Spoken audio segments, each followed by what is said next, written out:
Howdy folks, Ben with Dirt Mile Off-Road here.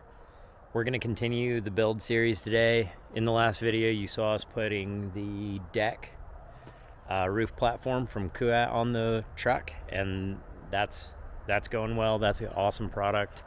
We're going to work on a cheap-ish DIY rear swing arm high clearance style for the Tacoma.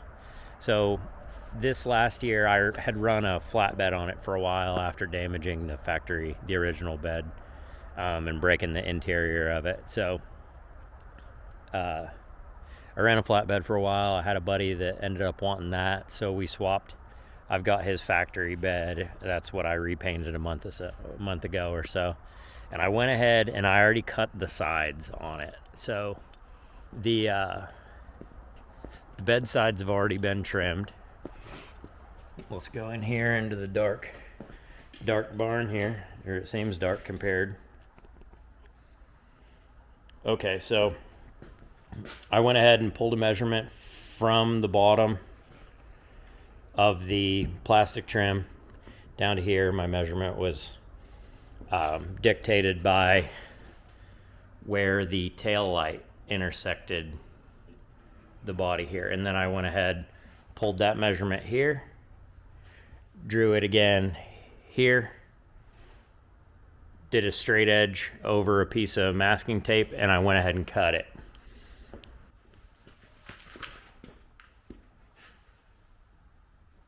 So from the plastic bottom of this cap down to my cut mark is 16¼ inches on the front and the back. So I have a big pile of scrap metal over here that we're going to be digging into for all our miscellaneous parts and pieces. We'll build the swing arm out of that. What I did buy was 3.5-inch quarter. I bought a full 20-foot stick of it, and we cut it at the metal place just to fit it in the truck, because, you know, little truck bed and stuff. And then I have 2x4 quarter wall for the main tube. That'll be kind of in here. I do not have exact plans right now. I'm going to kind of wing this, and you're going to watch if you want. And then I got about a 3-foot chunk of, let's see what that is. That's 4x4 250 wall angle. This piece is right at 6 feet. So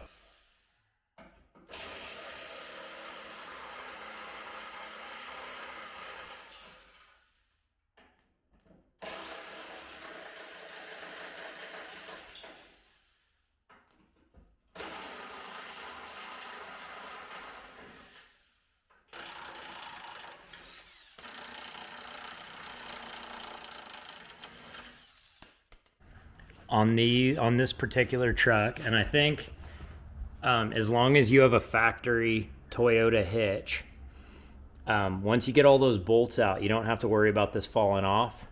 And you can kind of see here, I don't know if I can do it and show it neatly, but you see how it sets in there and it hangs on this pin, and that pin is on both sides.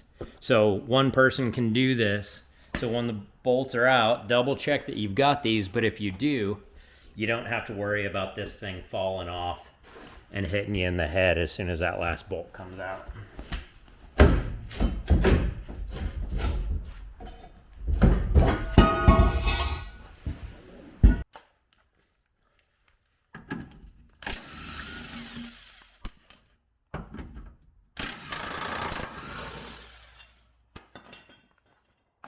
What I'm trying to figure out now is I've got about 9 inches of frame rail here before I've got to deal with this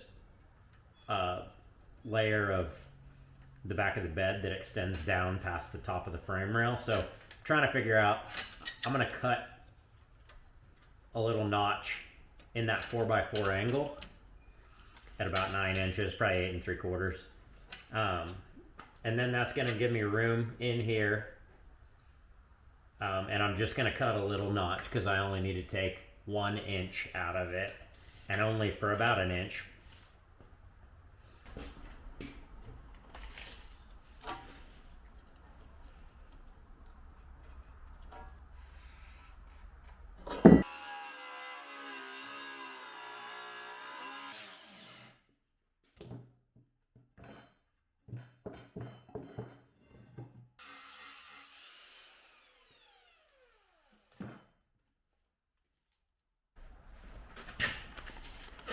So if this is the passenger side of the truck, like we measured earlier, I'm gonna go ahead and do 8.5, leave us plenty of room to move, and I might not butt this all the way up to that shackle bracket. I'll probably leave a little room in there.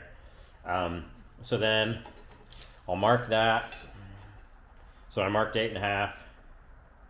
I marked 1.5 inches from that, and then I'm gonna cut. So basically all I'm going to cut out of it right now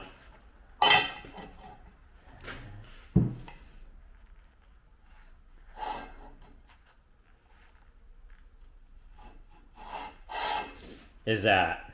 So it 8.5, 1.5 inches, 1 inch down. And that's going to give me a notch to go around that piece of the bed. And I'll still end up probably cutting this some, but for now I don't want to take out more material. It's a lot harder to put back than it is to just leave there. So I'd rather cut it a few times and get it right instead of messing around with trying to weld something and scab stuff back in, particularly with a piece like this that is the foundation of the bumper, right? Like we're gonna tow trailers, we're gonna winch stuff out, this piece needs to be stout. So I'm gonna go ahead and get it cut. All right then.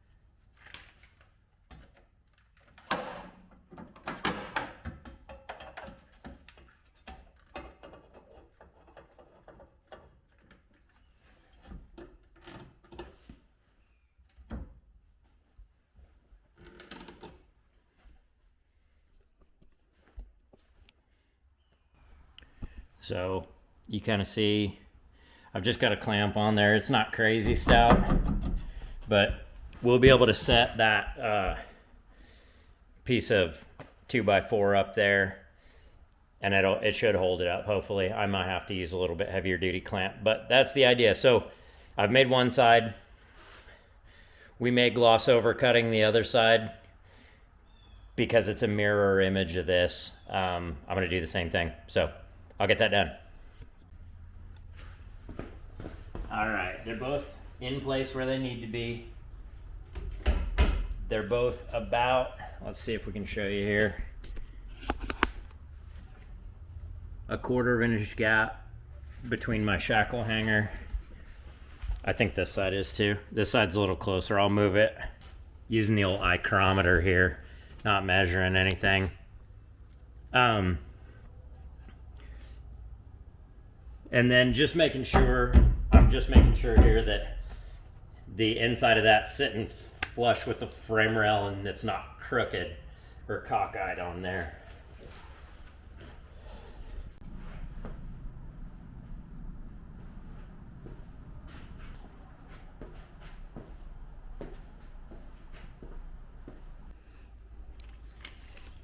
All right, so I've decided I messed with this a little bit without the camera on. So I'm gonna leave 3/4 inch. So this is gonna be the top of my 2x4. And that leaves room for the tailgate to clear. Because if you look at this, if you butted it up all the way against the tailgate while it was shut, that's 1 3/4. You'd have some interference. So we don't want to do that. Sorry about the slam. So if I do 3/4 of an inch, that means I'll notch it down here at 2 because that's a 2x4. So basically, I'm going to notch at 2 inches here, and I'm going to notch it at 2 inches back. That's where my 2x4 is going to start. So it's going to be somewhere right in here. So I'm going to notch down right here and then cut an angle right here. I'll draw that out for you.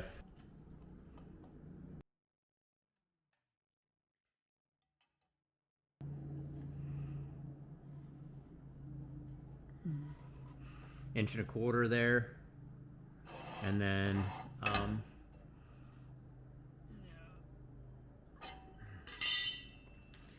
so 2 inches back to my notch, and then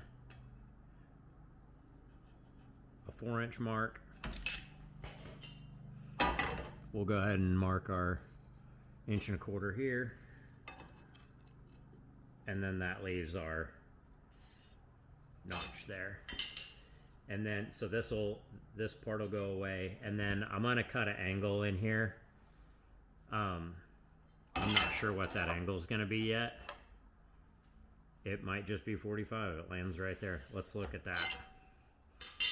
So this will be gone, this will be gone. That 2x4 can sit right on top of this bracket. Then I'm gonna go ahead and cut it. The only thing I may do different is I may make this angle steeper. Chances are I'm going to make it quite a bit steeper.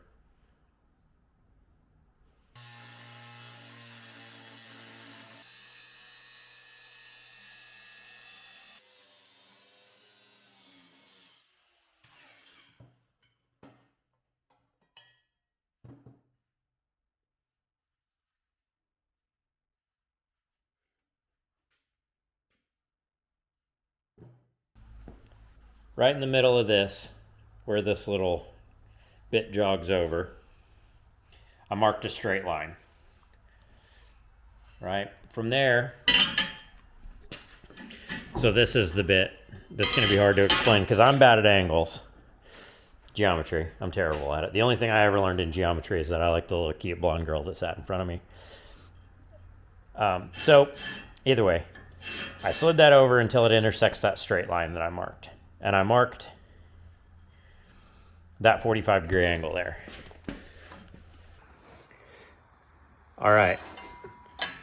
So at the end of this 45-degree angle, so we made this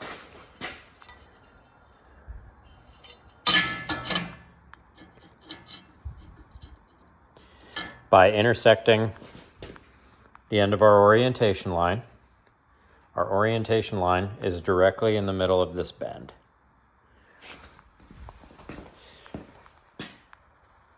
Same over here. This end is already cut, and this is what we're trying to accomplish, okay? So the first step was to make your straight line there. The second step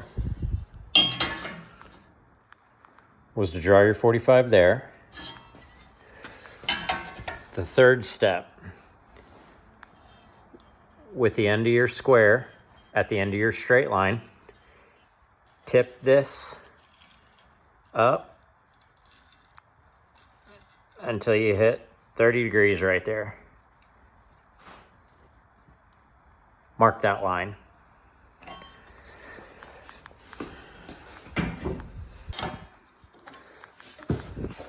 You'll go to the back side of your 45. Get your orientation there. Pull it up to 30. And mark right here. I don't have my Sharpie in my hand. Of course I don't. Look at it. Look at it. Just sitting here waiting for me. Ah, what did I do? This is going to be tricky for me to do. I don't quite have enough hands for this. So, okay, so I marked that. Now what we're gonna do, you can do this on the truck or on your table. Now,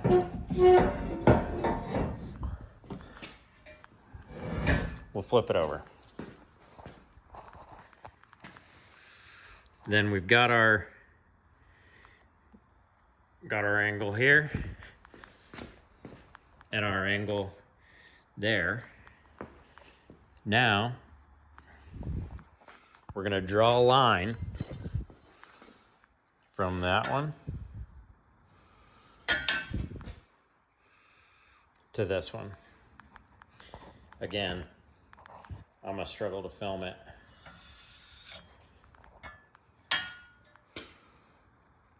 So this is the bottom of it. This is the bottom of the bumper. I know that seems like a lot, and I'm probably not as explaining it as neatly as I could, but that's, oh man, this thing's way heavier if I got a phone in this hand. But that's basically what we're building, is we're gonna make that cut. So we will use this line later, but you might mark an X on it now so you don't accidentally cut it, because this part is gonna drop off.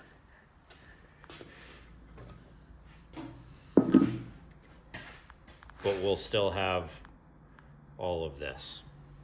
I hope this makes sense. Sorry if it doesn't.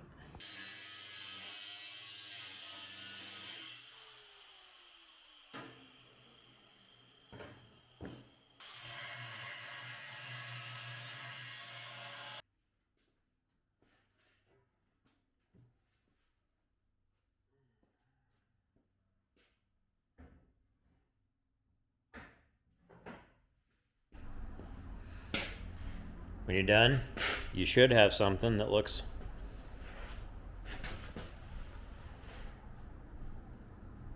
about like that.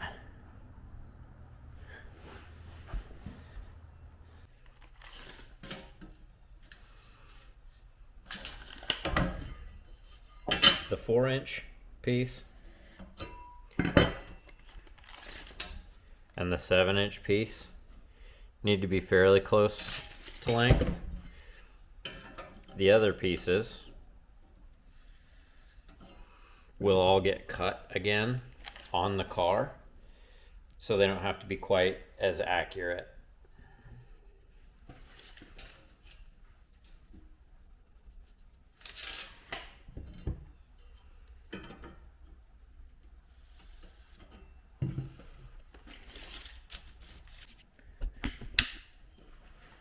So all of these pieces, the 4-inch, the 7-inch, the 9-inch, a 30, and a 30, all came out of these sticks that I had cut. It's an 82-inch piece, so a 7-inch or a 7-foot piece would work. The reason I did it this length is they sold these in 20-foot lengths at the metal store, and I cut it into 3 pieces to fit it in my tiny truck bed. All right, so you saw me cut all those pieces. I've got 2 at 30, 1 at 7, 1 at 9, 1 at 4. Those are all made out of 3.5-inch wide, 1/4-inch thick steel, flat stock.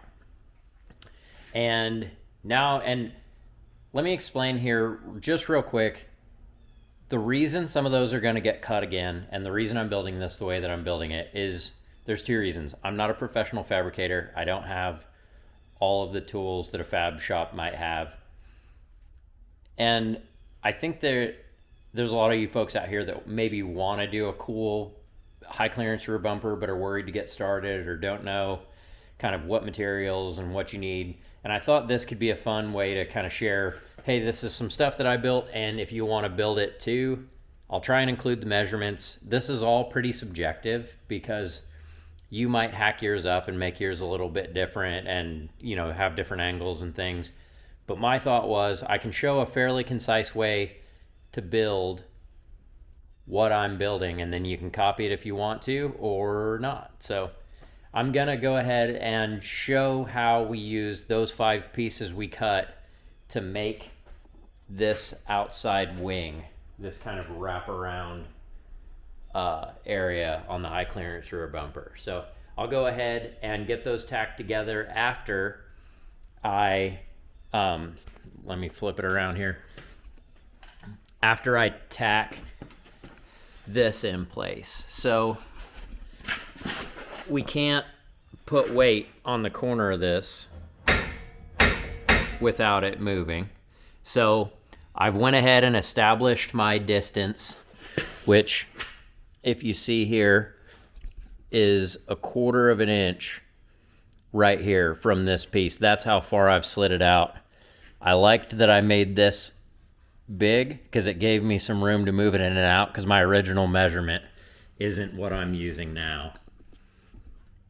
So I'm going to tack that in place, just 2 tacks, one in the front, one in the back, on that 1/4 inch angle to the 1/4 inch 2x4, just so nothing moves from here on out. And again, we're just doing tacks because I'm probably going to screw something up, need to break something off and re-tack it. So we're still in kind of the fitment stage. I'm going to go ahead and show you that.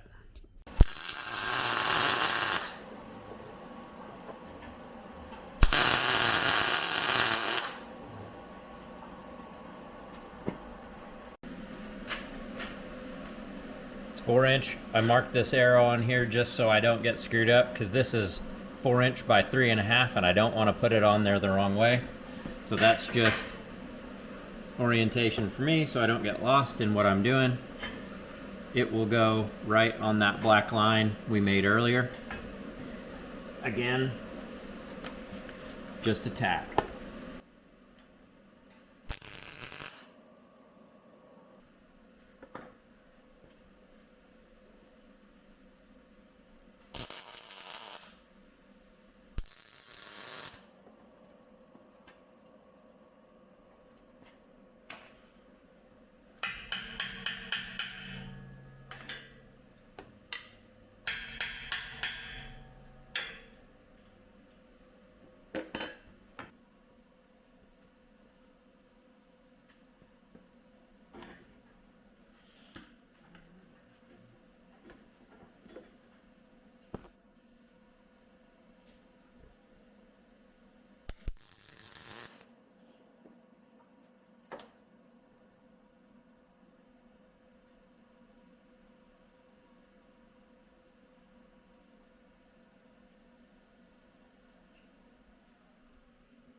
This is the part where having a friend help you would be really handy, except everybody I know didn't want to go drive around in the snow today to come over to help me. So, all right, the 30-inch piece. So, and one of the things that I try and do when I build a bumper like this is try not to get too rough of an edge here, because later when we grind all these welds down, I'd love to just be able to fill this little triangle gap that I'm making right now and basically just buff it instead of having to get crazy with it and like really grind a ton.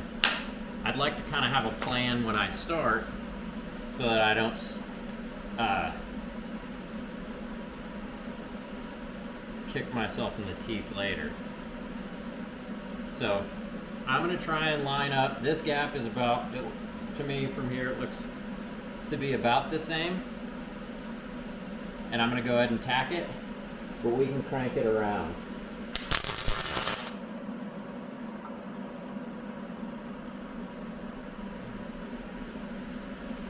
This hood's dirty. I keep having to look out of it. That's the whole point of auto darkening.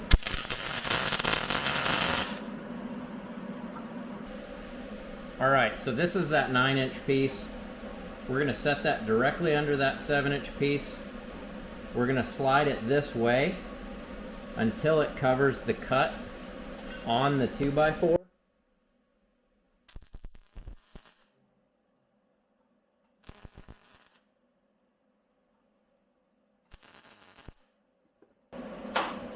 Then we'll tack that in place there. So this is that other 30-inch piece. I'm gonna hold that up.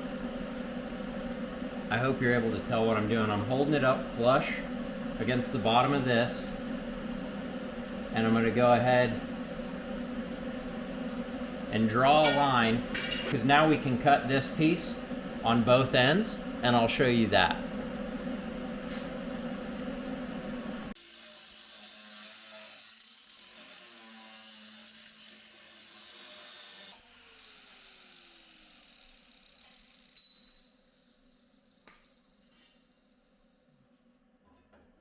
All right, that fit pretty nice. I'm gonna go ahead and tack this side in place, and then we'll make the cut on the back of the bumper, and kind of then we can get a look at what this wing's gonna look like out in the wild.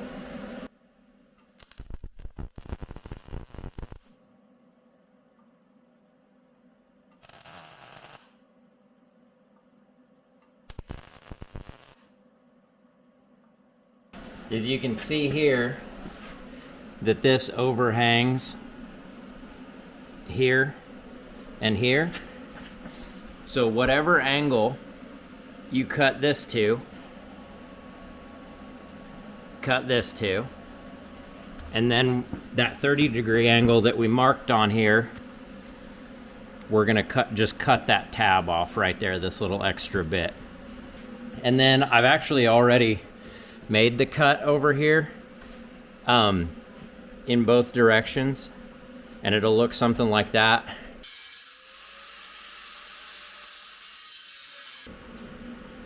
I'm trying to follow the angle. This curves down and then straightens out right in here. I'm trying to kind of follow that angle for my cut here.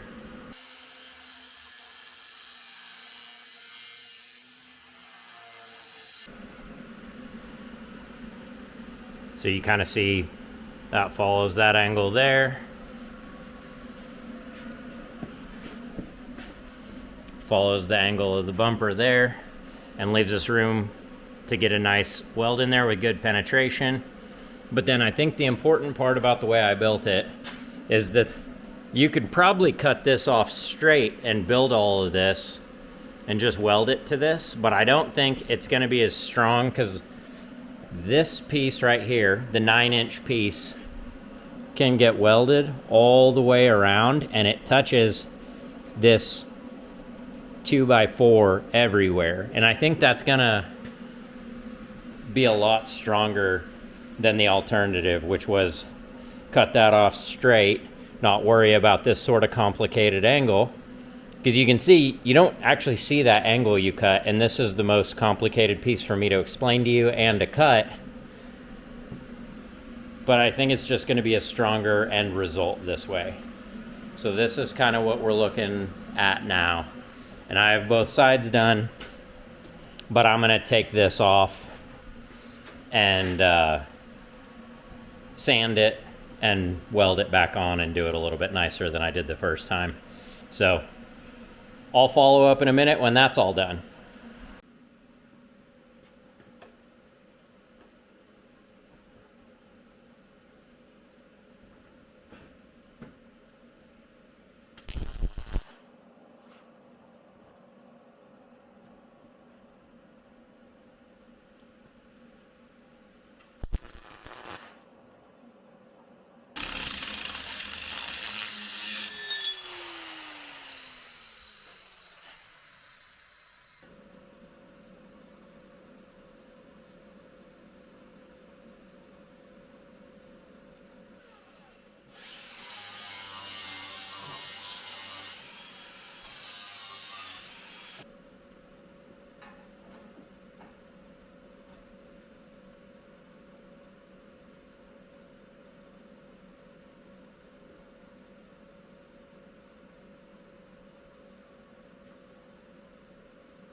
There's a little gap here, but I'll be able to fill that pretty easy. I'll tack that one in. I'll get this one falls in there if I don't, if I don't use both hands. So, and I'll get this one tacked in there. This one fits really nice, probably too nice, it falls in that hole. And then I'll burn these corners together, do some more tacks in it, and then we'll take it off and get it on the table and start doing a little more assembly.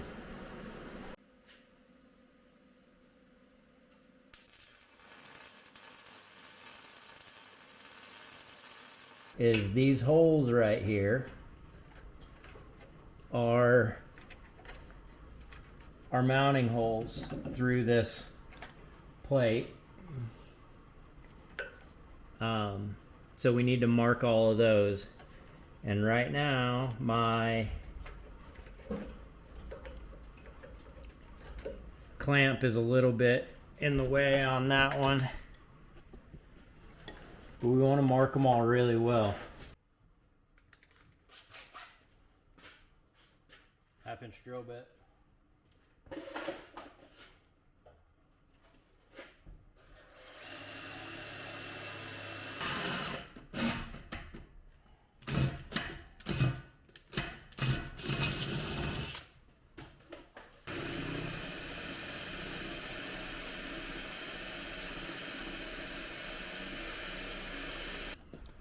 All right, so I had this sitting around.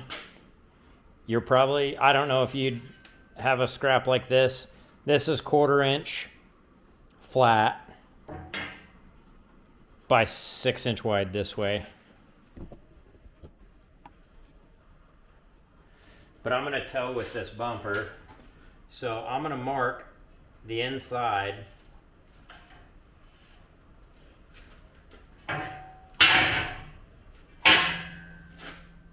of this angle. So marking along right here, I'm gonna cut that line, and I might have to do a little notching around this, and then I'm gonna fit a hitch to it, notch this over. And so my goal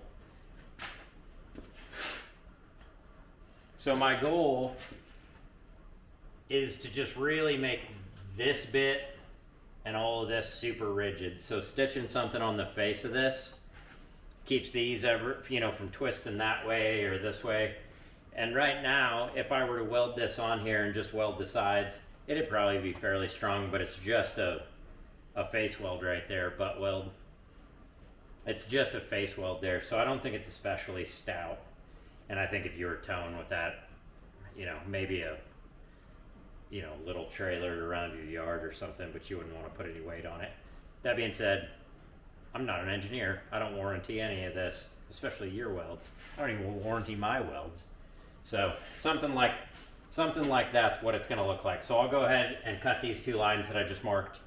We'll start fitting this piece in place here.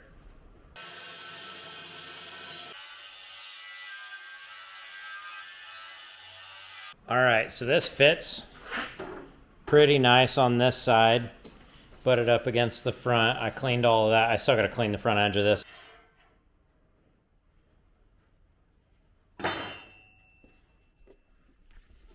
All right, so I marked this out. This is the notch for this. I know this looks super long, but it goes at a steep angle, so that's about where I'll probably get to cut this 3 or 4 times because I'm bad at this. But that's where at an angle this marked. So I'll cut it. Let's see how bad I am at this. All right, so I'm about to put this face piece on that goes here. It's that big one. And so I was gonna cover up, I wasn't gonna have access to weld all of this fully, so I went ahead and welded it all in place before I put that piece on. Now I can put that piece on, and then I'm gonna cut little strips that go in here to keep that angle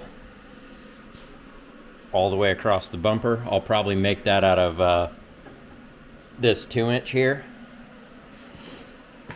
And then I'm gonna go ahead at this point and just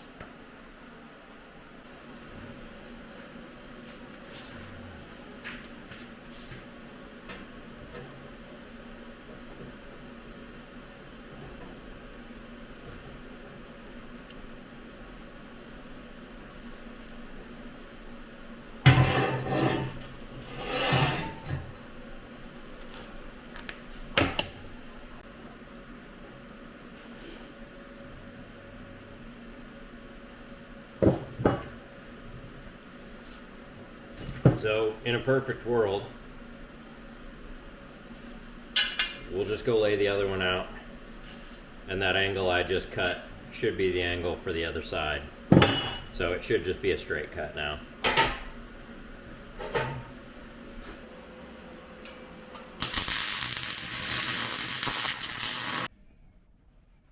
All right, I did not weld it all the way together yet.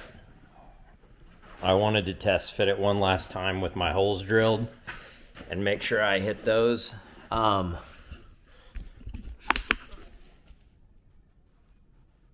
So that's bolted up there.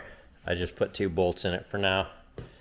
But I wanted to just verify everything fits. This here is important clearance-wise, right, on both sides. And then the other bit was just making sure that the tailgate clears the 2x4, and it's just right there.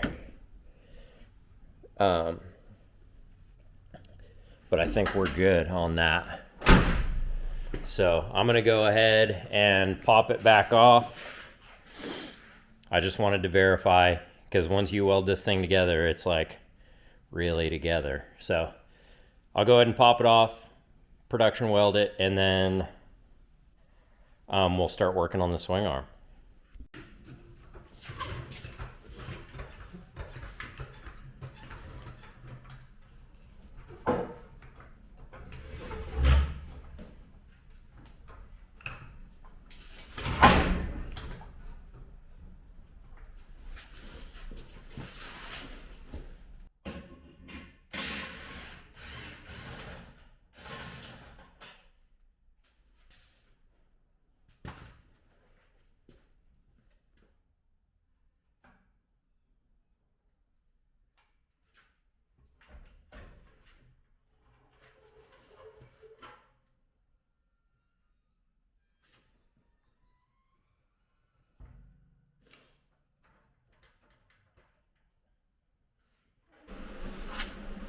This part here, this is the face of it, and you can see this is the bit I haven't welded yet, and it's just kind of a V notch right there.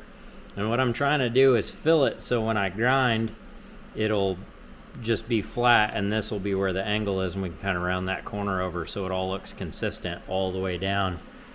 But it's just a lot of welding, so that's a little bit high.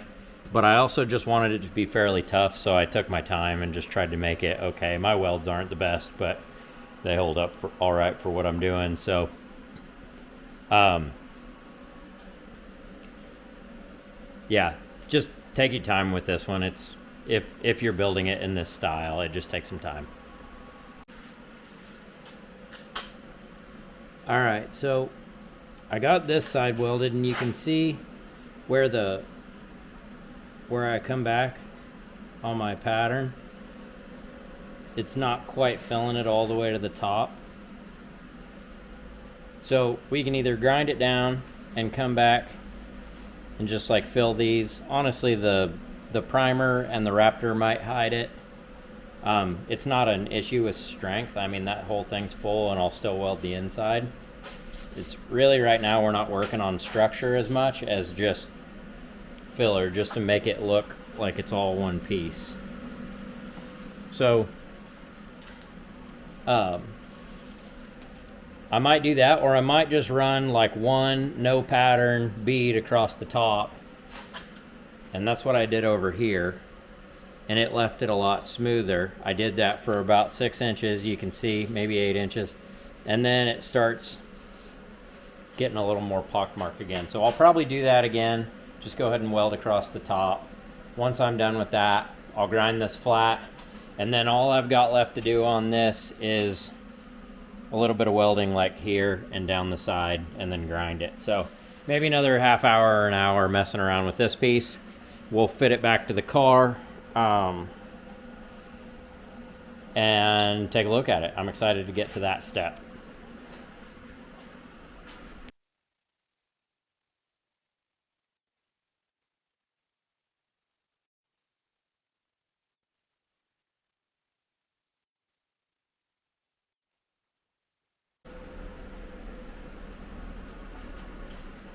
It's pretty close to where I want it to be. There's still a few like little spots, but nothing crazy. I think right now I'm gonna flip it up, turn it around, clean the floor, take a little break, maybe stoke the wood fire. It's so nasty, cutting and grinding and welding in here that I opened the door, but it's like, it's right around freezing. It's not terrible, but it's not awesome. And it turns out if you leave the giant door open, then this almost dead fire doesn't do a whole lot. All right, I bought these things off of eBay. They're just weld on D-ring shackle mounts, and I'm gonna put those here, or maybe here actually, but it's always been important for me when I build one of these that that's pulling, like this is where it mounts to the frame. I was pulling directly on the frame. If you mounted it here, for example, and then pulled really hard here, this piece could deflect or maybe rip or something bad had happened. This is quarter, so it probably wouldn't with a light truck, but you don't want to gamble on it. So I'm gonna do something. I might shift it up as this is upside, the bumper's upside down right now, so I might shift it as far up as it goes.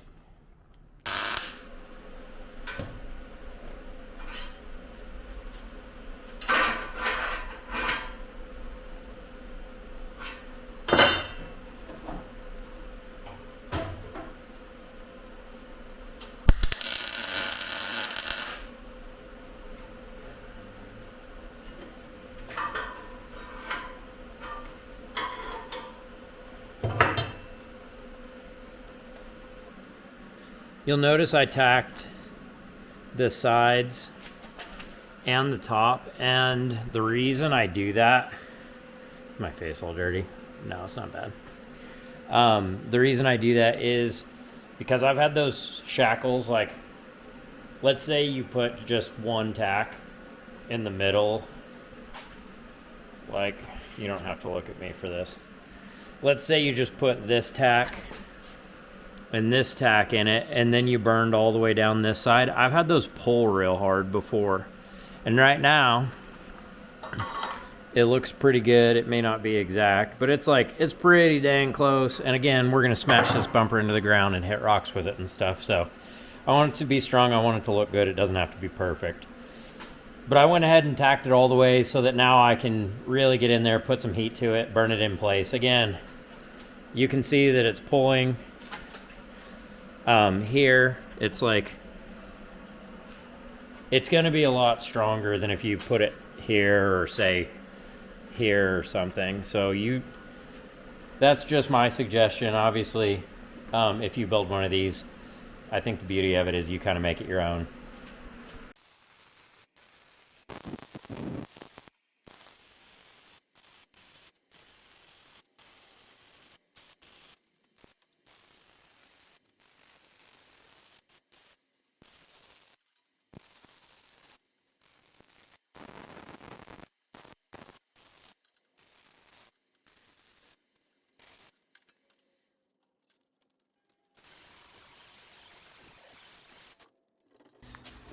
I just cut these little pieces. So this is the end of the wing that goes in the fender well, so the tire would be here, the bumper's upside down.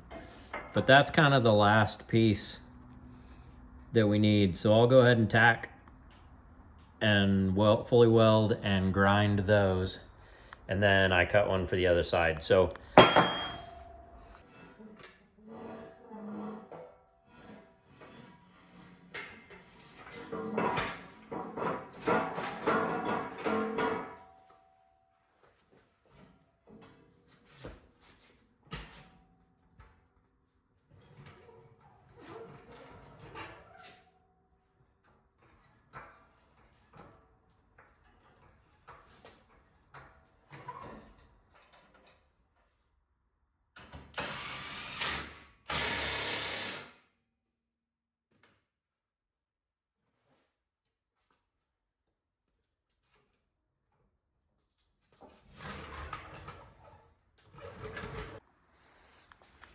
All right, the first look at it on the truck in its more complete form.